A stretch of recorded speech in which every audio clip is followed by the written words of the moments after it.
After the referendum, Turkey and Iraq joined forces for a military exercise on the border of Kurdistan. It served as a clear indication of Turkish President Recep Tayyip Erdogan's disagreement with the vote. The Kurdistan regional government has in fact thrown itself into the middle of the fire with its senseless attempt at independence. I don't accept anyone's independence.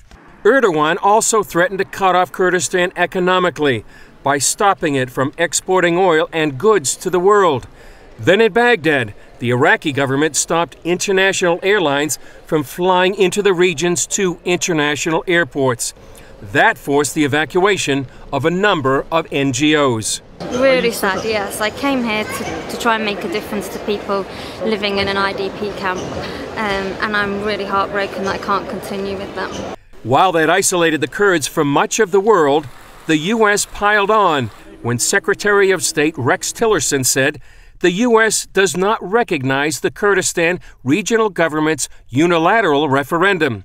The vote and the results lack legitimacy, and we continue to support a united, federal, democratic, and prosperous Iraq.